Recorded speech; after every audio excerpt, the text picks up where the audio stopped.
watched your Daytona 500 DVD and saw how working your way around the outside can get you to victory lane. Well, you just get that momentum coming off the corners. You know, there's kind of a hill as you come down off of those corners. But if you notice that he's also, and Darrell can probably relate to this, there's a lot of bumps way up next to the wall. As he goes through 1 and 2, he's going to be like a lane down, and it's not quite as bumpy because if you get way up there, the bumps might send you up into the fence. But notice he's not as high as Dale Jr. normally is because there's so many bumps up there. And as he goes through 3 and 4, there's bumps on the bottom, and he'll kind of run up top and then kind of diamond it back to the middle, going around all those bumps. And after this many laps, you know where every bump is. And you know how you want to hit it.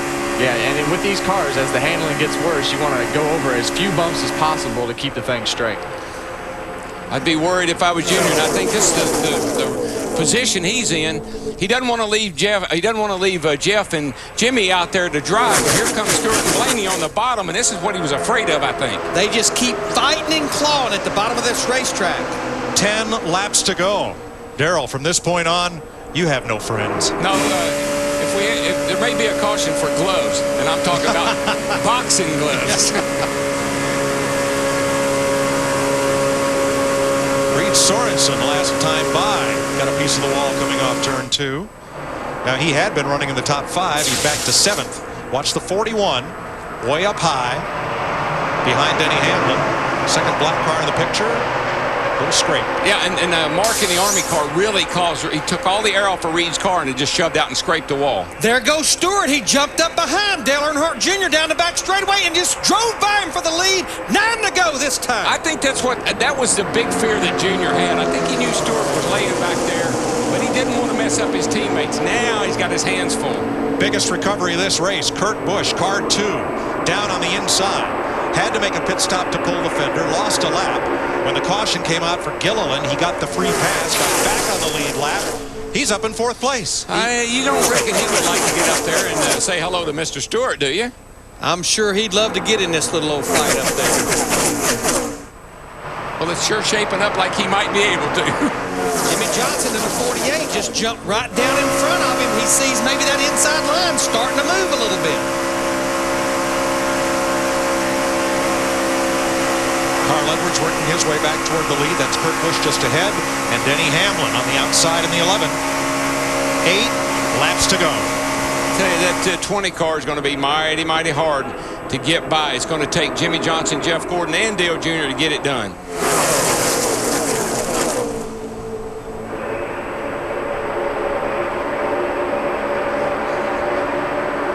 June's trying to get outside there to get a little momentum coming off of 2. He's got Jeff with him now and Jimmy right behind him. It's going to take all those guys to get around him, I guarantee you.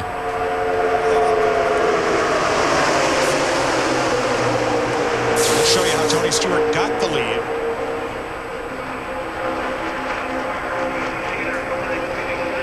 Just got that run down the back straightaway, going off into turn 3 and just turned it right to the bottom.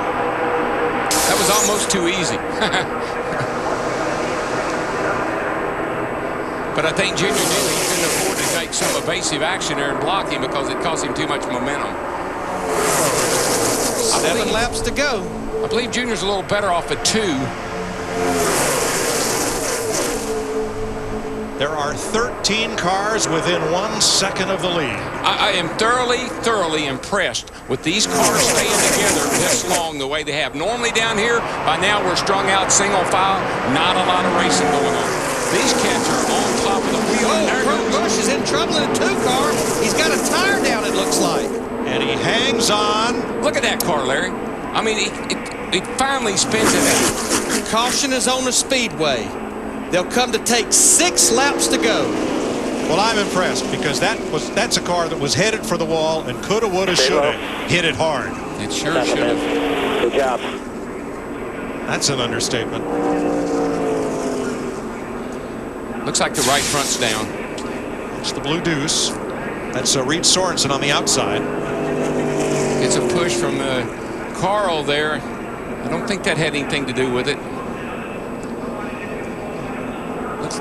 He just gets loose getting in there. I'm not so sure that tire wasn't soft going into 3. Look at that car. I mean, that thing should be spun out and going back up the racetrack. It finally does, but I'm telling you, it's incredible how these cars will straighten themselves up.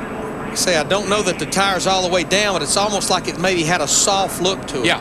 He benefited by getting down on the apron where he could then use the banking as a berm to keep that right rear from climbing the hill. From nice and easy, single file. That thing just steps out. It never did get it. It never was under him. And of course, that's a right front, soft right front.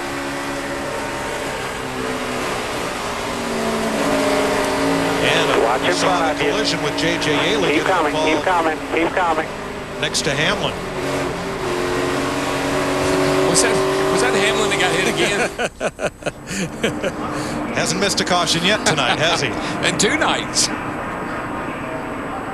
I think he ended up okay, but J.J. Yaley got together with somebody on the inside. It may have been turn 3. It may have been Mark. Well, I think we're going to see about the top 5 or 6, maybe 7 or 8 stay out, but pretty much the back part of the field comes in. Nothing to lose. Give me 4 fresh tires. Let's make that last adjustment. Boy, I tell you, this is a good move right here. Dick Berggren. Mark Martin has just told the crew that he was sorry for what he considered a driving mistake, put 4 tires on the car, and he said he's going to try to make something of this. Matt.